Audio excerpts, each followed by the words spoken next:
Chapter 7. A Day with the Beavers. While the two boys were whispering behind, both the girls suddenly cried, "Oh!" and stopped. "The robin!" cried Lucy. "The robin! It's flown away!" And so it had, right out of sight.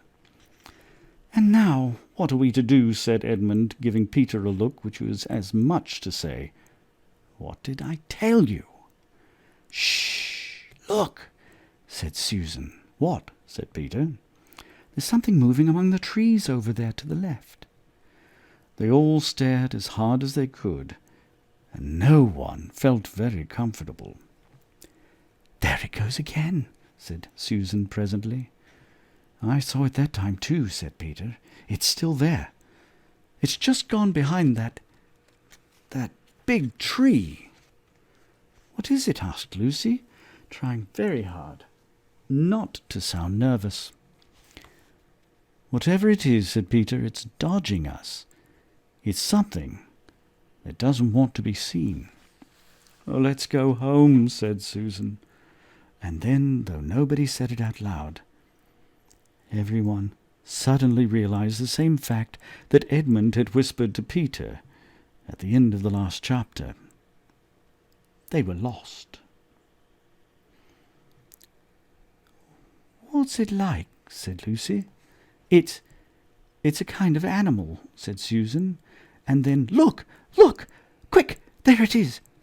They all saw it this time, a whiskered furry face which had looked out at them from behind a tree. But this time it didn't immediately draw back. Instead, the animal put its paw against its mouth just as humans put their finger on their lips when they are signaling for you to be quiet. Then it disappeared again. The children all stood holding their breaths. A moment later the stranger came out from behind the tree, glanced all around as if it were afraid someone was watching, and said, "Hush!" made signs to them to join it in the thicker bit of wood where it was standing, and then once more disappeared. "I know what it is," said Peter. "It's a beaver. I saw the tail. It wants us to go to it," said Susan, "and it is warning us not to make a noise." "I know," said Peter. "The question is, are we going to go to it or not? What do you think, Lou?" "I think it's a nice beaver," said Lucy.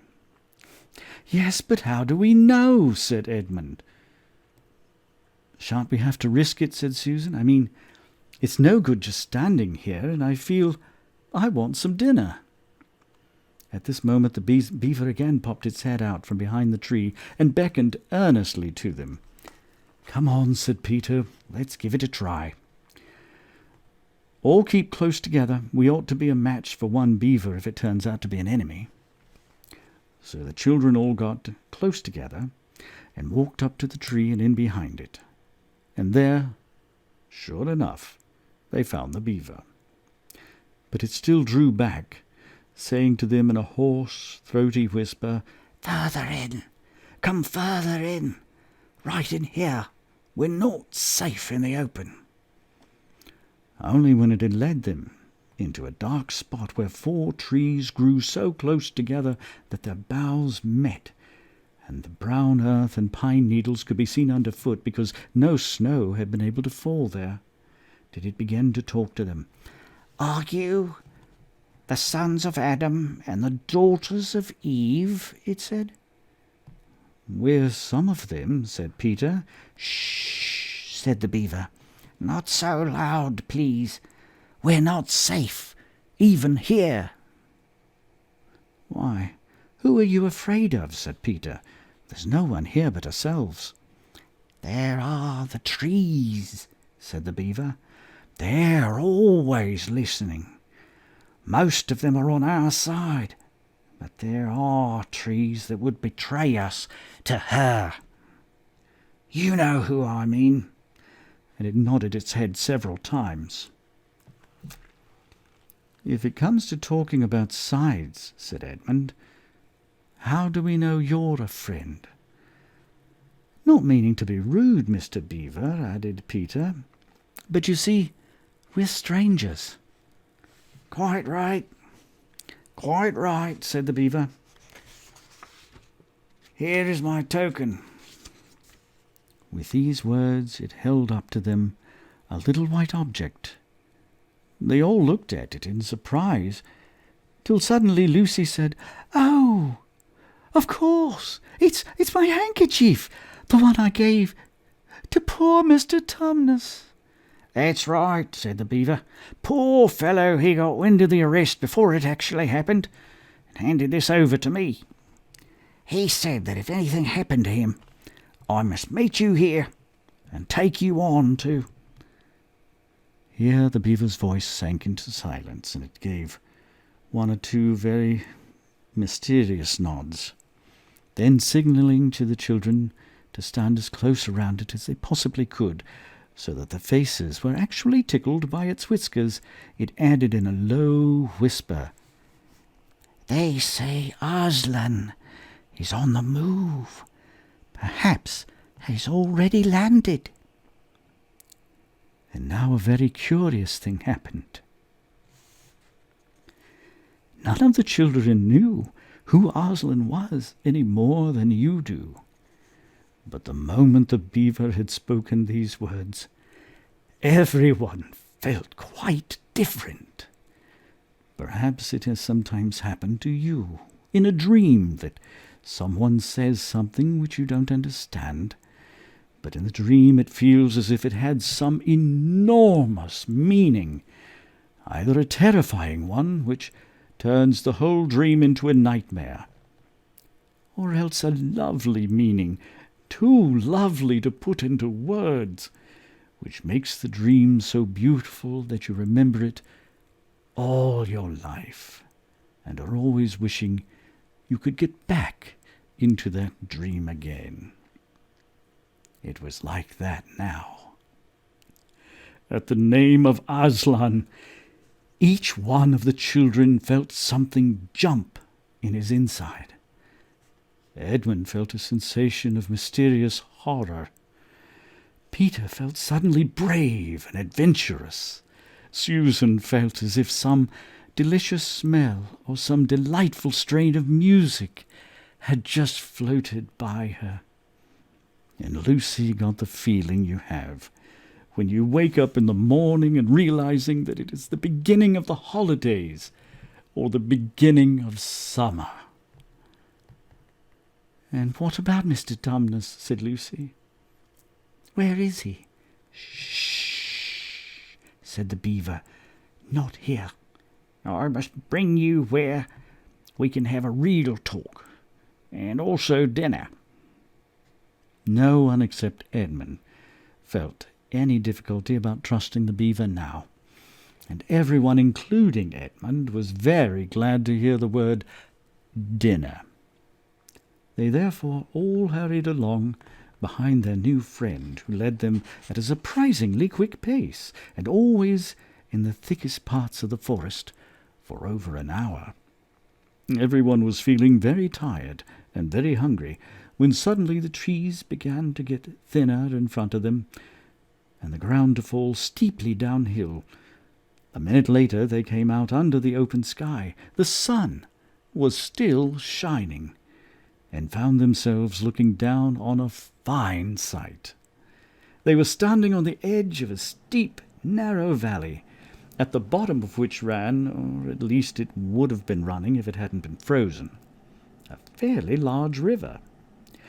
Just below them, a dam had been built across this river, and when they saw it, everyone suddenly remembered that, of course, beavers are always making dams, and felt quite sure that Mr. Beaver had made this one. They also noticed he now had a sort of modest expression on his face, the sort of look people have when you are visiting a garden they've made, or reading a story they've written. So it was only common politeness when Susan said, "What a lovely dam!"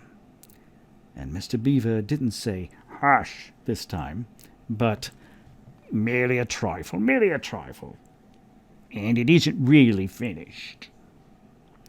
Above the dam there was what ought to have been a deep pool, but was now, of course, a level floor of dark green ice, and below the dam, much lower down, was more ice. But instead of being smooth, this was all frozen into the foamy and wavy shapes in which the water had been rushing along at the very moment when the frost came. And where the water had been trickling over and spurting through the dam, there was now a glittering wall of icicles, as if the side of the dam had been covered all over with flowers and wreaths and festoons of the purest sugar. And out in the middle, and partly on the top of the dam, was a funny little house, shaped rather like an enormous beehive, and from a hole in the roof smoke was going up, so that when you saw it, especially if you were hungry, you at once thought of cooking, and became hungrier than you were before. That was what the others chiefly noticed, but Edmund noticed something else. A little lower down the river there was another small river, which came down another small valley to join it. And looking up that valley, Edmund could see two small hills, and he was almost sure they were the two hills which the White Witch had pointed out to him when he had parted from her at the lamp-post the other day. And then between them, he thought, must be her palace, only a mile off or less. And he thought about Turkish delight, and about being a king, and I wonder how Peter will like that, he asked himself, and horrible ideas came into his head. "Here we are," said Mr. Beaver, "and it looks as if Mrs. Beaver is expecting us. I'll lead the way. Be careful. Don't slip." The top of the dam was wide enough to walk on, though not for humans a very nice place to walk, because it was covered with ice. And through the frozen pool, though the frozen pool was level with it on one side, there was a nasty drop to the lower river on the other.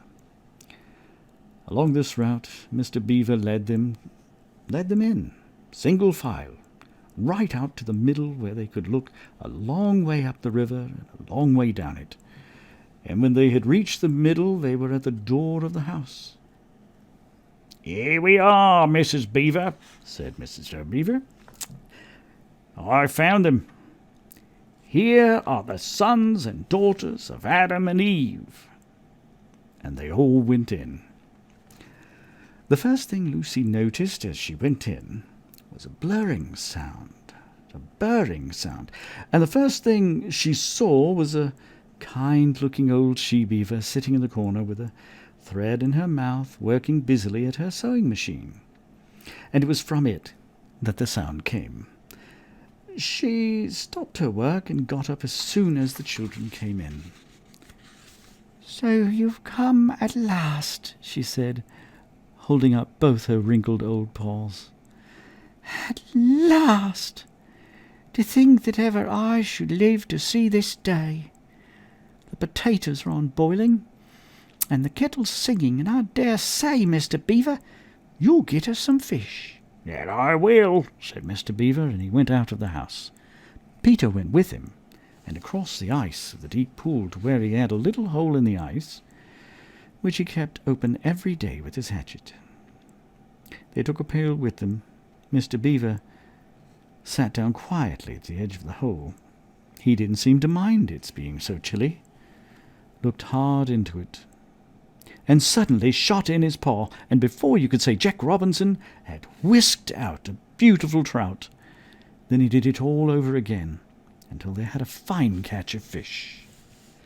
Meanwhile the girls were helping Mrs. Beaver to fill the kettle and lay the table and cut the bread and put the plates in the oven to heat, and draw a huge jug of beer for Mr. Beaver from a barrel which stood in one corner of the house, and to put on the frying pan and get the drippings hot. Lucy thought the Beavers had a very snug little home, though it was not at all like Mr. Tumnus's cave. There were no books or pictures, and instead of beds there were bunks, like on board ship, built into the wall. And there were hams and strings of onions hanging from the roof, and against the walls were gum boots and oilskins and hatchets and pairs of shears and spades and trowels and things for carrying mortar in, and fishing rods and fishing nets and sacks. And the cloth on the table, though very clean, was very rough. Just as the frying pan was nicely hissing, Peter and Mr. Beaver came in with the fish, which Mr. Beaver had already opened with his knife and cleaned out in the open air. You can think how good the new caught fish smelled when they were frying, and how the hungry children longed for them to be done, and how very much hungrier still they had become before Mrs. Beaver said, "Now we're nearly ready." Susan drained the potatoes and then put them all back in the empty pot to dry on the side of the range, while Lucy was helping Mrs. Beaver to dish up the trout, so that in a very few minutes everyone was drawing up stools. It was all three-legged stools in the Beavers' house, except for Mrs. Beaver's own special rocking chair beside the fire, and preparing to enjoy themselves. There was a jug of creamy milk for the children. Mr. Beaver stuck to beer, and a great big lump of deep yellow butter in the middle of the table, from which everyone took as much as he wanted to go with the potatoes, and all the children thought, and I agree with them, that there's nothing to beat good freshwater fish if you eat it when it has been alive half an hour ago and has come out of the pan half a minute ago. And when they had finished the fish, Mrs. Beaver brought unexpectedly out of the oven a great and gloriously sticky marmalade roll, steaming hot, and at the same time moved the kettle on to the fire, so that when they had finished the marmalade roll, the tea was made and ready to be poured out. And when each person had got his or her cup of tea, each person shoved back his or her stool so as to be able to lean against the wall and give a long sigh of contentment. "And now," said Mr. Beaver, pushing away his empty beer mug and pulling his cup of tea towards him, "if you'll just wait till I've got my pipe lit up and going nicely, why, now we can get to business. It's snowing again," he added, cocking his eye at the window. "That's all the better, because it means we shan't have any visitors. And if anyone should have been trying to follow you, why, he won't find any tracks."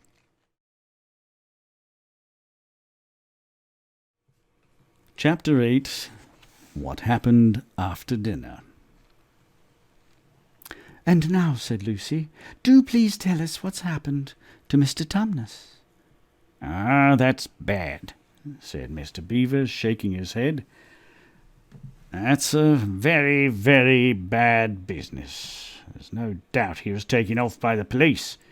I got that from a bird who saw it done." "But where's he been taken to?" asked Lucy.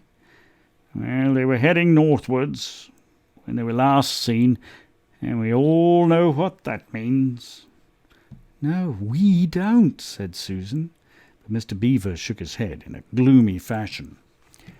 "I'm afraid it means they were taking him to her house," said Mr. Beaver. "But what'll they do to him, Mr. Beaver?" gasped Lucy. "Well," said Mr. Beaver, "you can't actually say for sure. But there's not many taken in there that ever comes out again. Statues! All full of statues, they say it is. In the courtyard, up the stairs, in the hall.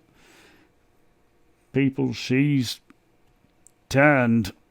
He paused and shuddered. "Turned into stone." "But, Mr. Beaver," said Lucy, "can't we, we must do something to save him. It's too dreadful. And it's all on my account." "I don't doubt that you'd save him if you could, dearie," said Mrs. Beaver. But you've no chance of getting into that house against her will and ever coming out alive." "Couldn't we have some stratagem?" said Peter.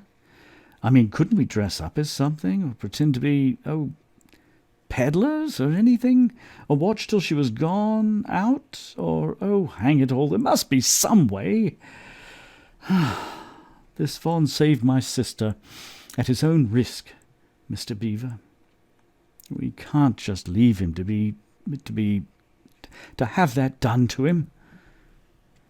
"It's no good, son of Adam," said Mr. Beaver. "No good your trying, of all people. But now that Aslan is on the move—" "Oh, yes, tell us about Aslan," said several voices at once. For once again that strange feeling, like the first signs of spring, like good news, had come over them.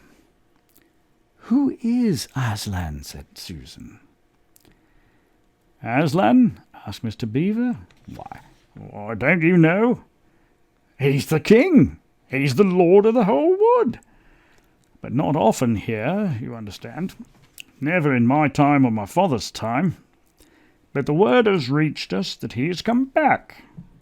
He is in Narnia at this moment. He'll settle the White Witch all right. It is he, not you, that will save Mr. Tumnus." "She won't turn him into stone too?" asked Edmund. "Lord love you, son of Adam, what a simple thing to say," answered Mr. Beaver with a great laugh. "Turn him into stone? If she can stand on her 2 feet and look him in the face, it'll be the most she can do, and more than I expect of her. No, he'll put it all to rights, as it says in an old rhyme in these parts. Wrong will be right when Aslan comes in sight. At the sound of his roar, sorrow will be no more. When he bares his teeth, winter meets its death. And when he shakes his mane, we shall have spring again. You'll understand when you see him." "But shall we see him?" asked Susan. "Why, daughter of Eve, that's what I brought you here for. I'm to lead you where you shall meet him," said Mr. Beaver. Is he a man?" asked Lucy. "Aslan a man?" Mr. Beaver sternly. "Certainly not. I tell you he is the king of the wood, and the son of the great emperor beyond the sea. Don't you know who is the king of beasts? Aslan is a lion, the great lion." "Oh," said Susan, "I thought he was a man. Is he quite safe? I shall feel rather nervous about meeting a lion." "That you will, dearie, and no mistake," said Mrs. Beaver. "If there's anyone who can appear before Aslan without their knees knocking, they're either braver than most or else just silly." "Then he isn't safe?" asked Lucy. "Safe?" said Mr. Beaver. "Don't you hear what Mrs. Beaver tells you? Who said anything about safe? Course he isn't safe. But he's good. He's the king, I tell you." "I'm longing to see him," said Peter, "even if I do feel frightened when it comes to the point." "That's right, son of Adam," said Mr. Beaver, bringing his paw down on the table with a crash that made all the cups and saucers rattle. "And so you shall. Word has been sent that you are to meet him tomorrow, if you can, at the stone table." "Where's that?" said Lucy. "I'll show you," said Mr. Beaver. "It's down the river. It's a good step from here. I'll take you to it." "But meanwhile, what about poor Mr. Tumnus?" said Lucy. "The quickest way you can help him is by going to meet Aslan," said Mr. Beaver. "Once he's with us, then we can begin doing things. Not that we don't need you too, for that's another of the old rhymes. When Adam's flesh and Adam's bone sits at Cair Paravel enthroned, the evil time will be over and done. So things must be drawing near the end now that he's come and you've come. We've heard of Aslan coming into these parts before, long ago. Nobody can say when, but there's never been any of your race here before. That's what I don't understand, Mr. Beaver, said Peter. I mean, isn't the witch herself human? She'd like us to believe it, said Mr. Beaver, and it's on that she bases her claim to be queen. But she's no daughter of Eve. She comes from your father Adam's. Here Mr. Beaver bowed. Your father Adam's first wife. Her they called Lilith, and she was one of the jinn. That's what she comes from on one side, and on the other she comes from one of the giants. No, there isn't a drop of real human blood in the witch. That's why she's bad all through, Mr. Beaver, said Mrs. Beaver. True enough, Mrs. Beaver, replied he.